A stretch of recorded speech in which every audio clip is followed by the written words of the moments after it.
With Goku Black and Zamasu now officially gone, we head more towards a lighthearted feeling as Dragon Ball Super begins to transcend into the next arc, but even in between that, we'll be getting some filler arcs to tell the stories in between, and this episode in particular told that very story. What's going on, Dragon Ball fans? Welcome to my Dragon Ball Super episode 68 review and breakdown entitled Come Forward Shenlong, Whose Wish Shall Be Granted, leading into the next exciting episode of Dragon Ball Super episode 69, and what will be very good. Now keep in mind, guys, this video will contain massive amounts of spoilers, so in case you guys have not seen Dragon Ball Super episode 68, tune off of this video, go watch the episode and come back so we can talk about Dragon Ball Super down in the comments. Now again, this episode was very lighthearted. We see how greedy everyone got once everyone saw that Shenron had been summoned by Goku, in which case Goku wanted to summon Shenron for the sole fact of reviving King Kai, but it turns out that wasn't the case. Now I do want to touch up on the episode preview for episode 69. Now we get to see Arale's there, Vegeta's there, Beerus is there, Goku is there, everyone is there, and it seems as if Vegeta this time around is going to be wearing somewhat of a suit, and he seems to have punched off Arale's head off of her body, and in which case it's going to be another wacky tacky episode with Vegeta having to fight Arale and Goku. We see Goku in his Super Saiyan Blue form, so what is he there doing? We don't know, but again, having to reflect on this particular episode, guys, we see how Goku is just chilling with King Kai, he's eating some food, and then he brings up the fact that he wants to revive King Kai, right? And King Kai is like jumping for joy. Poor King Kai, like he never asked to die. Like this dude didn't ask for any of this. He was on his planet when Goku brought Cell there, and after Cell blew up, he destroyed everything. So King Kai was very amused and very happy by this. And we see how Goku's like, listen man, I promise I'm gonna bring you back. All I need to do is just go gather up the Dragon Balls and I'll make sure to wish you back to life. And King Kai's happy, but again, I'm really curious as to why they decided to try to wish him back now. But in any case, we see Goku, he goes to Bulma's, and Bulma is harboring the time machine. Now, no word yet as to why she's trying to harbor the time machine, but she is there and she's trying to do some research as to what the blue crystals are and trying to find more information. And next week's episode is entitled Goku versus Arale. The world ends in a wacky battle, so again, it's going to be another lighthearted feel. But we see how Bulma is there and she's trying to like do more research as to where to get more blue crystals, which is somewhat of like the fuel source, I would say, for the time machine. And we see how Goku shows up, and Goku pretty much explains to Bulma how he needs Bulma's radar to find all the Dragon Balls and stuff. But even prior to Goku even getting there, we see how she's researching a replacement for the blue crystal ring that we saw, and we see how Goku stops by and he asks for the Dragon Radar, and Bulma begins to freak out because she doesn't want anybody finding out about this, because again, keep in mind what Jocko said, manipulating time is a serious galactic offense, so she doesn't want Jocko or anyone else catching, you know, whiff of this, that she's harboring another time machine, especially after what just happened with Zamasu and Goku Black. So she agrees and she realizes that something could be in it for her at the long run, so she gives Goku the Dragon Balls, and poor Goku goes off and he takes off, and he's looking for all the Dragon Balls. He collects all the Dragon Balls, but in the meantime, we see how Chi-Chi, Marin, and 18 are out and about shopping, and 18 wonders if there's anything she can get Krillin, because she's married to the guy, obviously, so it's a good gesture for her to get Krillin something, and she's asking Chi-Chi, and she's trying to look around to get Krillin something. Poor Krillin's out there off, you know, working and whatnot, so she's trying to get her husband something good.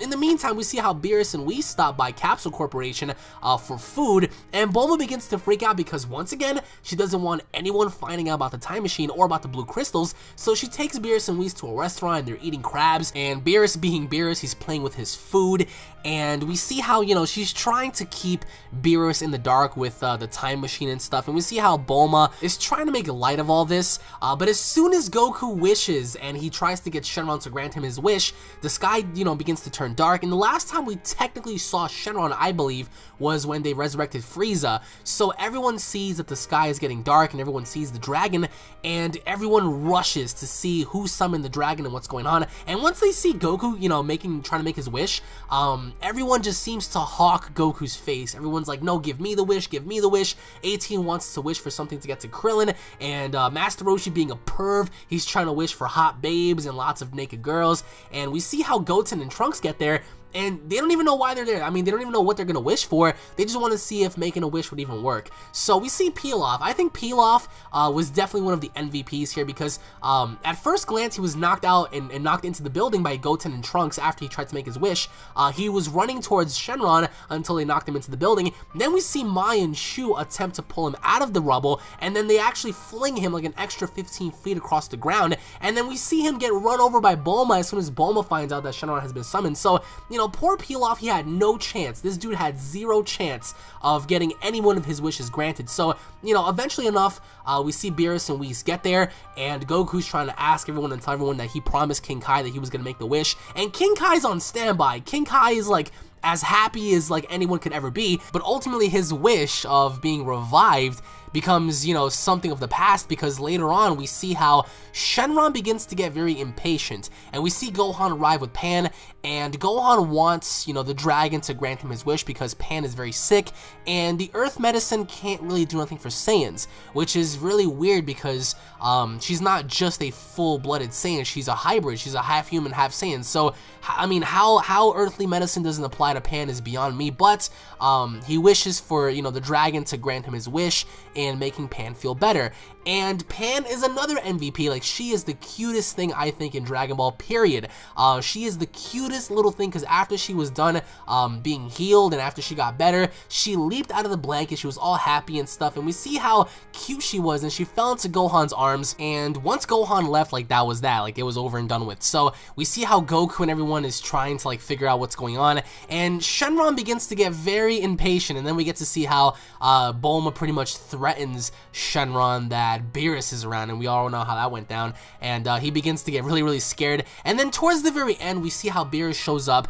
He has the blue crystal in his hands, and he figured out what exactly Bulma was up to, so that wasn't pretty thrilling for her, because she realized, well, right then and there that she was caught in the act and harboring the time machine, and Beerus ends up destroying the time machine, and that's the end of that. So no more time machine, no more hiding the time machine. Beerus figured it out and he destroyed it, and then even after he did that, what's funny is seeing Shenron's reaction, because Shenron was just like, he was freaking out. He was like, what in the hell? And he knew that, you know, Beerus was very ferocious when it came to certain things, and Shenron had no patience. He was trembling, he got up and he left, and that was the end of that. I mean, King Kai was pissed because he wasn't able to be revived. Now, however, going into next week's episode, now, I don't know if it's just me here, but I really hope that this is the case, but it looks like Trunks and Goten might be growing up here. I mean, that's been a flaw in Dragon Ball for so long now, that everyone stays the same, so I really hope that we get to see Trunks and Goten just age a little bit as they become teens,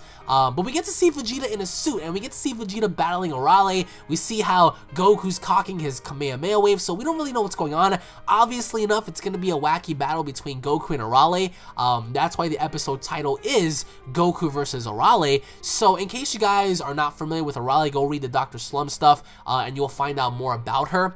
And so it's really intriguing to see what happens after that, because after that we'll get to see Yamcha versus Champa in baseball, and then comes the episode that we've all been waiting for, and that's the assassination of Goku, and who's going to be behind the hit, of course. So there were a few shots in the preview, however, that I do want to talk about, and one of them being Trunks. Now, I don't really know for sure if it looks like he's aging or not, because he definitely looks a lot more mature, and in which case I really hope happens, because it's been a very long time since we've seen anyone, for that matter, age in Dragon Ball. So I really hope that we get to see Trunks, or at least Goten or someone, age for that matter. So Trunks in one of those shots looks like he's aged a bit. So again, it could be the fact that he has aged. It could be the fact that maybe it's maybe he's still the same. But however, we see how everyone else is having fun. So in terms of like the world ending, the world will not end. It's gonna be like a tacky battle, a wacky battle, as stated in the title. So don't expect anything crazy between Goku and Arale, like Kamehameha waves and spirit bombs and stuff. Like, this is not Zamasu versus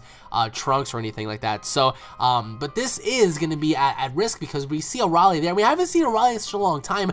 The last time we saw Arale was when Goku was, you know, trying to correct his powers. He was flying around, stumbling around after he used the Kaioken at the tournament. So he was trying to like use instant transmission here and there, and we saw how Arale was poking at like a blob of poo, and essentially that was the last time we saw of her. So it's pretty cool to see how even Vegeta attempts attempts to knock her head off, and she stands back up like it's nothing, and we see everyone else is there having fun. So leave your thoughts down below, guys, as to what you guys thought about this episode and what you guys think about next week's episode, because I'm just really stoked to see Vegeta in a suit and having some fun, because we haven't seen that side of Vegeta for quite some time, and it's actually quite funny in Dragon Ball Super how we see Vegeta sucking on a pacifier against Copy Vegeta, how he was performing, you know, during the bingo act with Beerus, how he ate and killed that squid off and stuff. So it's pretty funny to see Vegeta be placed in the center of comedic relief, because Vegeta is known to be such a